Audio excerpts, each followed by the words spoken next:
फिर चीन के लिए एक बड़ा काल सामने आया और ये काल है न्यूक्लियर यानी कि बड़ी तबाही। तो वहीं दूसरी तरफ अब अमेरिका को तालिबान समझा रहा है युद्ध के नियम। तो सबसे बड़ी खबर इस वक्त जब चीन सीमा पर युद्ध की तैयारियों का आदेश दे रहा है तो भारत को चाहिए अपना बॉम्बर्स। इसके अलावा बहुत कुछ, आइए जानते हैं इन खबरों को विस्तार से। जहां तालिबान को ठोकना शुरू किया अमेरिका ने, एयर स्ट्राइक करनी शुरू की तो तालिबान तिलमिला गया है। तालिबान जो बहुत तेजी से अफगानिस्तान के सत्ता पर बैठने की कोशिश कर रहा था, उस तालिबान को अब एकाएक बड़े बड़े झटके लगने लगे हैं। दरअसल जिन गाड़ियों पर तालिबानियों ने कब्जा किया और खुश होके उन गाड़ियों का इस्तेमाल कर रहे थे तालिबानी, उन्हीं गाड़ियों को ज्यादा निशाना बनाया है अमेरिका ने अपने एयर स्ट्राइक के दौरान। और इस एयर स्ट्राइक को करने के लिए अमेरिका ने शुरू में अपने ड्रोन्स का इस्तेमाल किया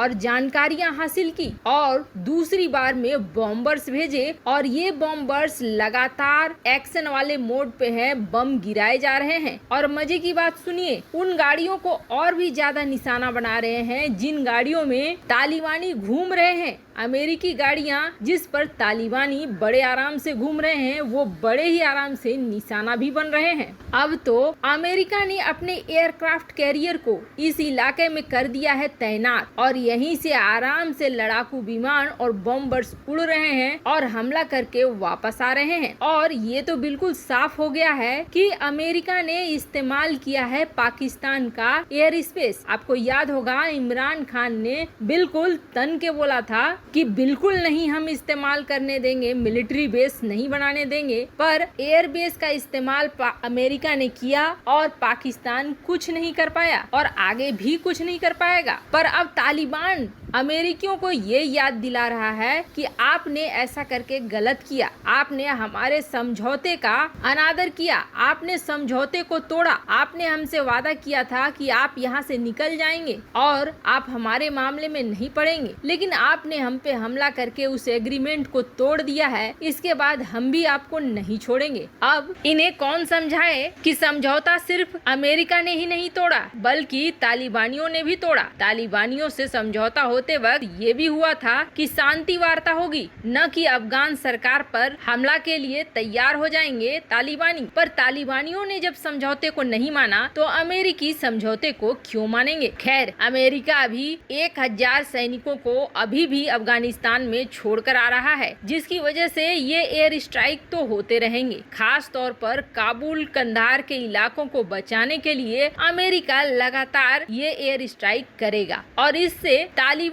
खत्म भले न हो, लेकिन उसकी रफ्तार जो बहुत तेज पकड़ रही थी वो धीमी जरूर हो जाएगी। दुनिया की जितने भी हथियारों के एक्सपर्ट हैं वो सबसे घातक अगर किसी हथियार को मानते हैं तो वो है बमबर्सक यानी कि बॉम्बर्स। अब आप अमेरिका को देखेंगे तो अमेरिका इसका इस्तेमाल अपना रुतबा दिखाने के लिए भी करता है और देशों को डराने के लिए भी करता है। हाल फिलहाल में कई बार बॉम्बर्स का उपयोग अमेरिका दिखा चुका है और अफगानिस्तान में अभी भी दिखा रहा है। और यही हाल चीन के साथ भी है। जब भी चीन ताइवान को, जापान को हुड़की देने की कोशिश करता है, अमेरिका अपने बॉम्बर्स को भेज देता है इन इलाकों में। अब अमेरिका के B-1 बॉम्बर्स हो या B-52 बॉम्बर्स हो या B-2 बॉम्बर्स हो, ये अपने साथ इतने परमाणु हथियार लेकर चलते हैं कि भीषण तबाही मचा सकते हैं, देश को साफ कर सकते हैं और अगर जरूरत पड़े तो आधे चीन का सफाया भी कर दे। अब हाल ही में चीन ने भी ऐसा ही कुछ किया।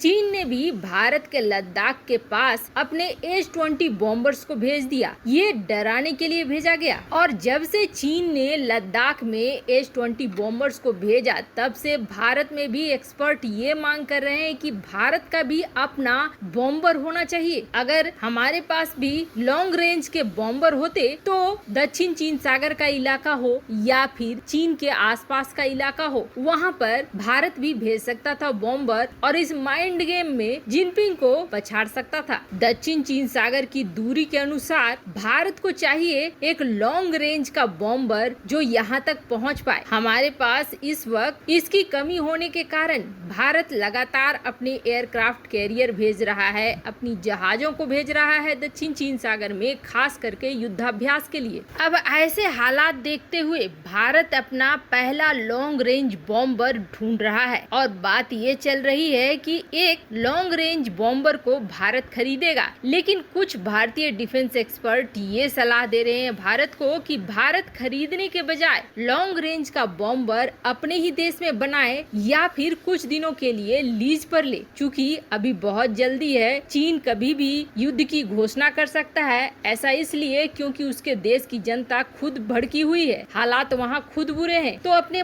आप को बचाने के लिए चीन देश को युद्ध में झोंक देगा। तो इस वक्त भारत को लीज पर ले लेने चाहिए बॉम्बर्स और कोशिश करनी चाहिए ये बॉम्बर अमेरिका से लीज पे ले, ताकि उसकी टेक्नोलॉजी बेहतर भी हो और चीन के पकड़ में भी ना आए। हालांकि कई एक्सपर्ट सरकार को ये सलाह दे रहे हैं कि अपना पहला लॉन्ग रेंज बॉम्बर खुद बनाएं, ताकि एक बार ये बॉम्बर बन जाता है तो फिर कई क्षेत्रों में भारत को आसानी होगी, चाहे वो C-17 जैसे मालवाहक विमान हो या फिर कोई अलग लड़ाकू विमान। कई जगह पे भारत को टेक्नोलॉजी के रूप में मदद मिलेगी। अब फिलहाल भारत इस पर क्या रुख लेता है ये तो सामने नहीं आया है, लेकिन जल्द ही आप भारत का पहला लॉन्ग रेंज बॉम्बर देख सकते हैं, क्योंकि एक्सपर्ट ये मानते हैं कि भारत इसके लिए काफी जोरदार तरीके से लगा हुआ है, लीज पे लेने के लिए या फिर खरीदने के लिए। तो वहीं दूसरी तरफ चीन का काल अब एक बार फिर चीन के ऊपर मंडरा रहा है और चीन का ये एक ऐसा काल है जो चीन को वो मजे चखाएगा जो जापान ने झेला है। दरअसल जापान को परमाणु युद्ध की धमकी देने वाले चीन की हालत अब परमाणु पदार्थों से ही खराब होने वाली है। हमने आपको बहुत पहले एक खबर दी थी जिसमें बताया था कि चीन का जो तेसान न्यूक्लियर पावर प्लांट है, ये पावर प्लांट फ्रांस और चीन की कंपनी ने मिलकर बनाया है। यहाँ चीन की हिस्सेदारी है 70% और फ्रांस की हिस्सेदारी है 30%। इसलिए चीन फ्रांस की कोई भी बात सुनने को तैयार नहीं है। दरअसल इस न्यूक्लियर प्लांट में बहुत ही ज्यादा रिसाव हो रहा है रेडियो एक्टिव पदार्थ का, और ये रिसाव इतना ज्यादा हो रहा है कि कहा जा रहा है कि इस पूरे इलाके में बहुत ही गंभीर स्थिति पैदा हो रही है। फिर भी चीन इसे छिपाने में लगा हुआ है, चीन इसे बंद नहीं कर रहा है। चीन का कहना है कि मामूली सी डैमेज है, कुछ छड़ें उखड़ गई हैं, लेकिन सच्चाई ये है कि बहुत ही ज्यादा गंभीर स्थिति पैदा हो रही है। फ्रांस की कंपनी का कहना है कि चीन को तत्काल इस प्लांट को बंद कर देना चाहिए, पर चीन इसे बंद करने को तैयार नहीं है। अब चीन की जिद एक बार फिर भयानक तबाही लाएगी इस ग्वांगडोंग इलाके में, और ये तबाही लाखों लोगों की जान भी लेगी और रेडियो एक्टिव पदार्थों के निकलने की वजह से लंबे समय तक इसका भुगतान करेगा चीन। वैसे आपको क्या लगता है, क्या भारत को अपना पहला लॉन्ग रेंज बॉम्बर लीज पे लेना चाहिए, खरीदना चाहिए या बनाना चाहिए? कमेंट कर अपनी राय जरूर बताएं। जल्द मिलते हैं अगले वीडियो में नई खबर के साथ।